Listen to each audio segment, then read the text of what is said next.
Formula One racing is very much like war planning. Those are the guys that are always at the top.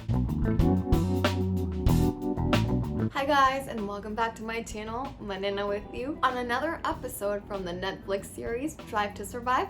Only here on A Girl Talks Formula One. Just kidding, probably not only here, but you know what I mean. So today I'm gonna be talking about the dark days.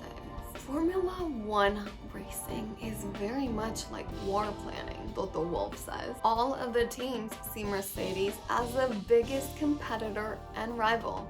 But there's one team that sees them as their closest competitor, and that is Red Bull. As Christian Horner mentions, Red Bull won 4 championships in a row from 2010 to 2013, since Niki Lauda joined on 2012, and Toto Wolff did too. The Mercedes team has been skyrocketing.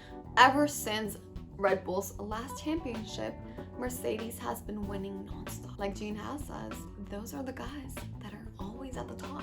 And then we have Claire Williams telling us that it's very difficult for teams with lower budgets to be at the same level as teams with big budgets. Absolutely true, my girl, but it is what it is. So Toto used to be an entrepreneur his whole life, and he said that business and the Formula One are very different. Since he got the call to become the team principal for Mercedes, he didn't think it twice. He jumped onto the opportunity. Business, as he says, you have your ways of twisting things around and turning the truth in your favor. When it comes to motorsports, only the stopwatch can reveal the truth. So back in the day, Mercedes didn't win many races. So what did Niki Lauda and Toto Wolff do to get this? Well, as he said, it's like war planning. So they start strategizing over everything. Lewis Hamilton and ValtteriBottas are also very involved after every single race to see how they performed. Speaking of Lewis Hamilton, Niki Lauda was a key element to convince Lewis Hamilton to join Mercedes. He personally called him, and Lewis couldn't pass on the opportunity. So Niki passed away in May 2019. Everybody misses him dearly because Niki Lauda was the heart and soul of the Formula One, as Toto Wolff says. And not only that, he didn't only see him as his colleague, he saw him as a true friend. But then again, how much will Niki's death affect Mercedes? He was a big part of why the team started winning races. Either way, Red Bull is more than ready to take on the World Championship again. But is it gonna happen? But enough about Lewis. Everybody always talks about Lewis Hamilton, and ValtteriBottas can feel this. As he says, being in the same team as Lewis can sometimes be a pain in the ass. I mean, he is kind of like a secondary pilot, a major, but only supportive role in the team. He's just as competitive as Louis, and he knows he has what it takes to be champion, and he is all about the competition. So bring it on, GOAT. So we go all the way to Germany, in which Mercedes is celebrating their 125th year in the Grand Prix. It's very cute because they all got dressed up. Toto feels that it shouldn't be happening because of Niki's death, and also because Lewis Hamilton is sick. Toto realized he was not kidding, and he actually let him miss the Grand Prix just to rest. Luis's competitive nature didn't allow him to rest, and that kind of reflected on the race. He used to remember that as a kid, he always thought of working harder and something extraordinary would happen. That's what he said.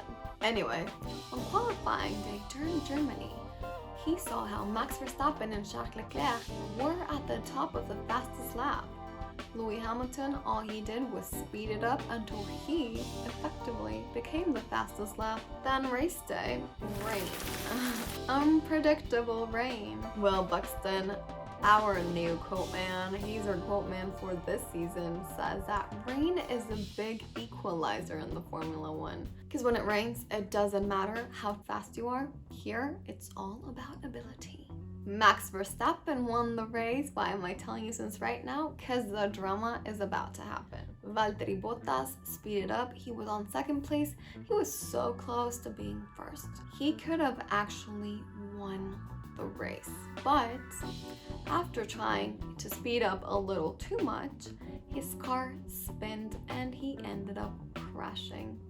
Lewis Hamilton ended up in 11th place. So this result of the competition was catastrophic. We're all kind of mad and frustrated because of the results, because, I mean, it's Mercedes, for God's sakes. They always expect to win, and they didn't.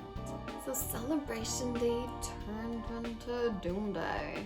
Either way, the episode finishes with a lovely quote by Niki saying, "Everybody makes mistakes."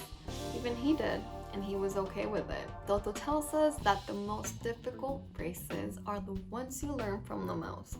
And I mean, isn't that true, guys? Don't we all learn the most from our most difficult dark days? Pun intended, you know, because the title is Dark Days. Okay, whatever. Anyway, thank you guys so much for watching. See you again next week with another episode on A Girl Talks Formula One. Thank you guys so much for watching, and so many new video surprises are coming to you this 2021. Don't miss them. See you again next week.